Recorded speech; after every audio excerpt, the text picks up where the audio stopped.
Hello guys, buenos días. Ahora yo voy a mirar a mi amiga, se llama Icy Panopio.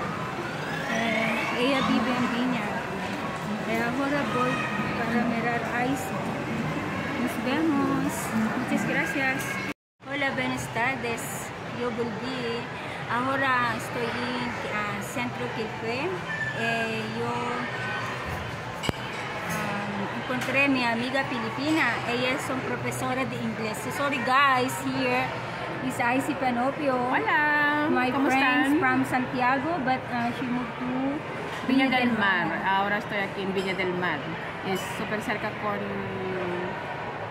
Febelin, en Quilpue. Yeah. Soy profesora de inglés acá en Chile. ¿Cuántos años en Chile? Aquí 10 años. Yeah. Yo encontré a Icy Panopio en Santiago cuando yo llegué en 2014, ¿cierto? 2015. 15. Ah, ok, 2015. Ella es mi primera amiga filipina, lo conocer acá en Chile. Sí, muy bien. Ella Ahora la Febelin está hablando muy bien en español. Súper bien. ¿En serio? Sí. Y ahora, today, we're going to drink some coffee and Before my trip, I'm because gonna you- go back ano? to Philippines, so we're gonna talk a little bit before my trip, and then she's gonna give me some stuff for her family. So Yeah, so thank you so much, Icy. you're welcome. Yeah, so see you later, guys. Bye bye. Hello. Hola a todos. Hello everyone. Ayan ang aking Filipina friend. Hello. Ay, picture ko. Mukhang haggard na si Nana. Hello.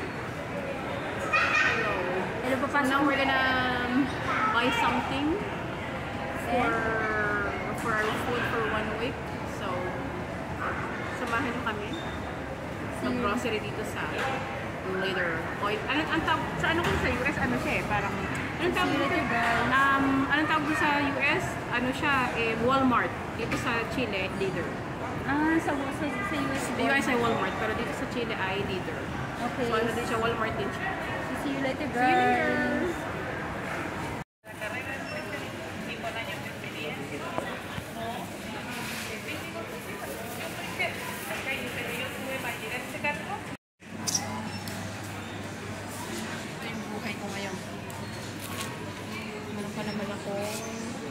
Meron kang Patatas, kailangan mo ng patatas din. ilang patatas? Pili nuts ba yan? Parang.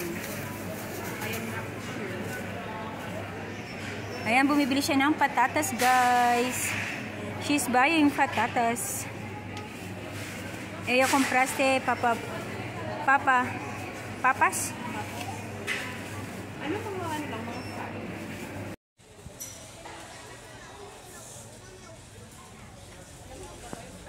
Mahal pa rin ang patatas hanggang ngayon. Magkano? 2,000 lang yan, 2,000 na yan. 2,000 na yan?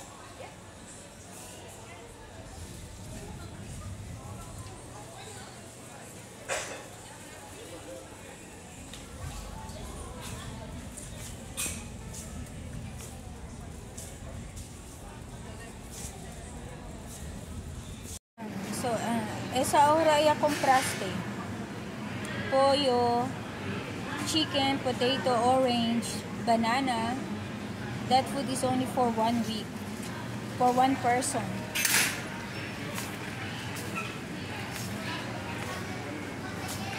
So she is my boss now. She is my mom. So I'm following my mom today. She's buying things. And she will buy tissue for her ass. For clean her ass.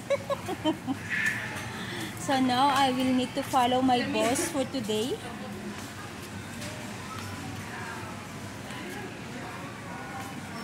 So yan na siya, guys. Yan ang aking mom. Mahal ang bayad niya sa akin for today, 30,000. So we are here again, the chocolates area. Thank you kasi tinanggap yung aking padalang chocolates para sa aking mga anakis.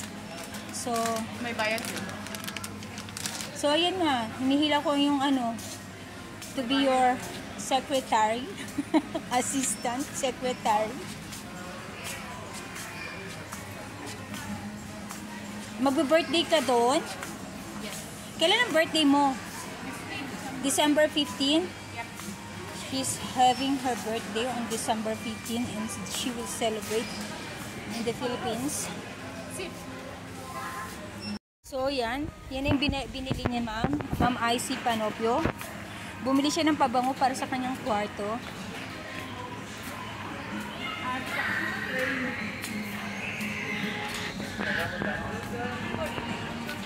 So, guys, ito mamaya tatanggalin ko lang ang music kasi baka mag-copyright ako. So, we are here in the shop. Mom will buy bread. So, yan yung nabili niya mga guys. Ng aking madam for today. Ay, ito pala.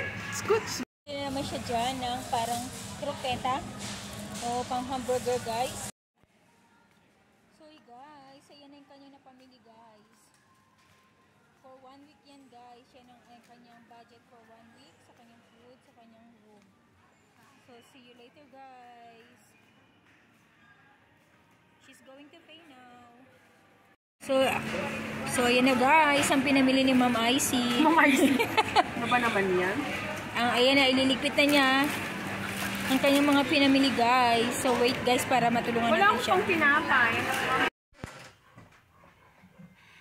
Hola, ahora estoy en la casa, yo llego. I'm here at the house guys. Hindi ko na pinakita yung paghatid ko sa kanya sa bus kasi marami kaming bit-bit. So, yun guys, thank you so much sa friend kong si IC Panopio kasi pauwi siya ng Pilipinas. Binigay niya ako ng konting space sa kanyang bagahe para makapagbigay ng konting chocolates para sa aking mga anak at saka may pinadala akong importanteng bagay sa kanya. So, salamat talaga IC. Nagkita kami ulit. Matagal kami at hindi nagkita. So, yun, nakontak niya ako. Sabi niya, meron ka bang papadala ko, bibigyan kita ng konting space. So, yun guys, nag-enjoy ako today. Sa lakad namin, nagkape-kape kami sa Sentro Quilpue. Tapos, sinamahan ko siyang mamili ng pagkain niya na for 1 week kasi isang linggo na lang yata, alis na siya. So, mag-spend siya ng Christmas tsaka New Year sa Pilipinas. So, enjoy IC. Thank you so much. Sana guys nagustuhan nyo yung aking video for today. So, thank you so much guys. Pasensya na. So, inano ko na lang yun, kinontent ko yun kasi para meron namang kahit paano yung aming remembrance sa pagkita namin dito. So, siya yung first friend ko na summary natin. Siya yung friend ko. Una kong friend na nakilala nung dumating ako dito sa Chile. Tapos, siya yung nag-guide sa akin. Parang siya yung, ang tawag doon, guide ko dati. So, nagkahiwalay kami ng ilang taon. Tapos, nagkita kami ulit. Tapos, yun. Dati na siyang nagtatrabaho sa bahay. Tapos, dahil teacher siya sa Pilipinas, nagkaroon siya ng chance makapagturo dito kasi marunong siya mag-English.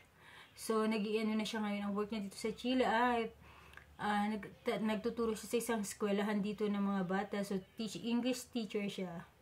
So, thank you so much guys for watching my vlog for today. Sana nagustuhan nyo ang aking ano bang tawag dyan? Meeting my friend IC Panopio. Muchas gracias todos.